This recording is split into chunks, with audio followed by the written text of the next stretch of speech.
Remember when Linkin Park was the most listened to rock band on the planet? Yeah, I could be talking about the early 2000s, or right now. That's the crazy thing. Even after one of the biggest tragedies and fame stories in modern rock, they're still here. Still inspiring, still evolving. What was supposed to be the end became a new beginning. And the wild part? The more time passes, the more their music feels like it's saying what we're all too afraid to admit. Because how do you move on after losing not just a frontman, but a soul that defined an entire generation? Chester Bennington wasn't just a voice. He was a mirror of the battle between decadence and glory, between man and myth. When he died, it felt like the world went silent. But what no one saw coming was that years later, that same pain would bring Linkin Park back stronger than ever. So today, let's dive deep into how Linkin Park turned grief into fuel, silence into art, and loss into legacy, proving that real icons never die. They just evolve.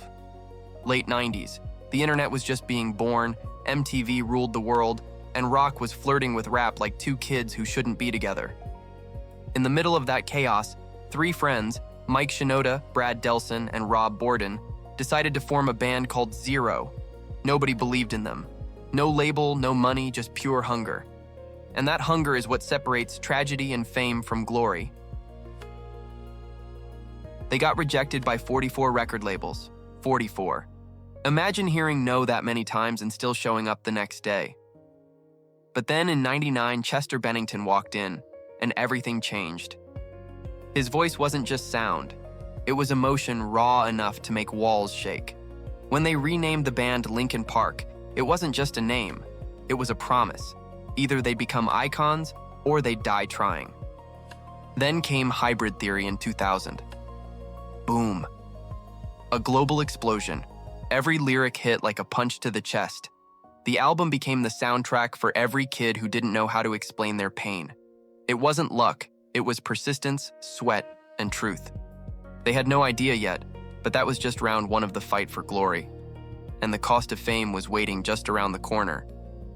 When Hybrid Theory blew up, the world realized this wasn't just another band. It was a movement.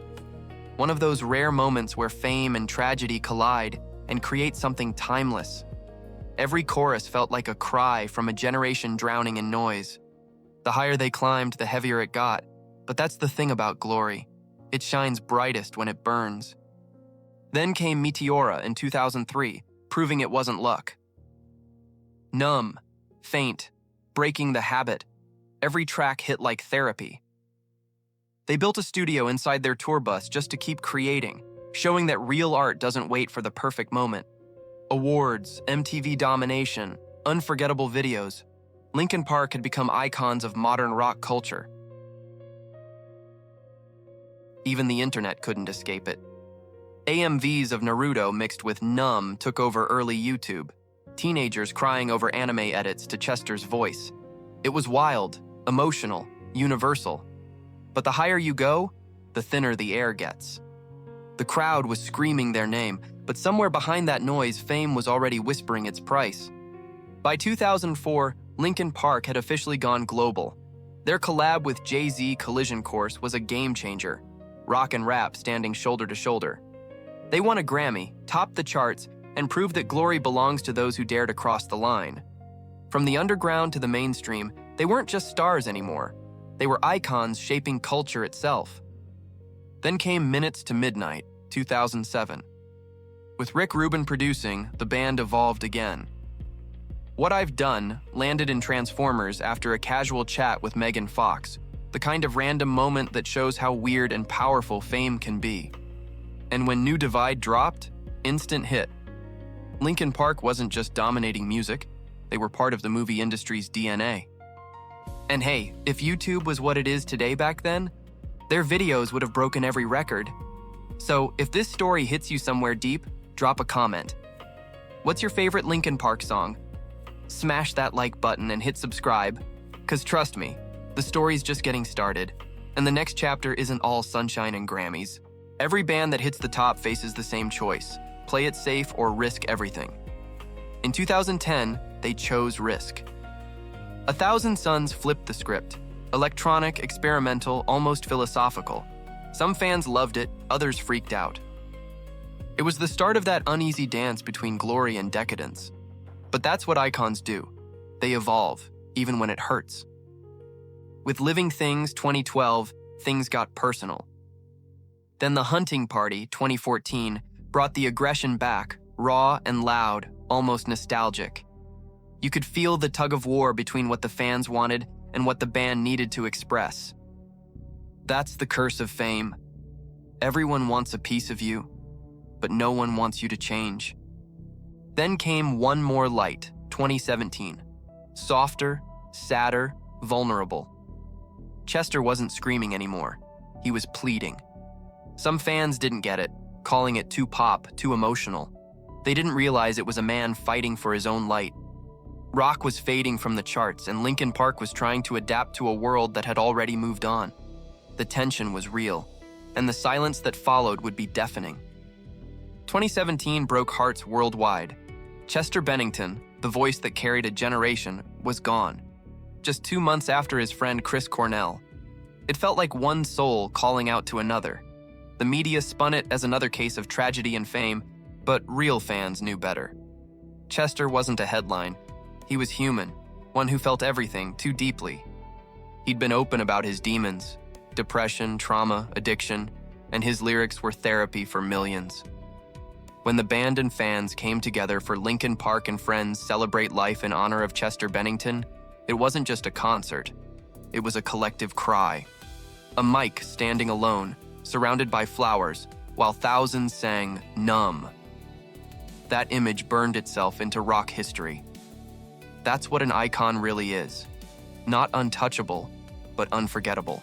That night, something ended. Not just for the band, but for everyone who grew up with them. The glory went silent. And yet, deep in that silence, something began to stir. Because sometimes, endings are just transformations in disguise. Then came the Rebirth. Mike Shinoda turned pain into purpose with Post-Traumatic, 2018, a raw, emotional album that felt like reading someone's diary. It wasn't about selling records, it was about survival. He proved that decadence and glory often share the same road, and the only way out of grief is through it. For years, Linkin Park stayed quiet, until 2023, when they dropped Lost, a previously unreleased track featuring Chester's vocals. It hit like a time capsule exploding open. The internet went insane. Fans cried, streamed, celebrated. Fame came back around, but this time it wasn't hype.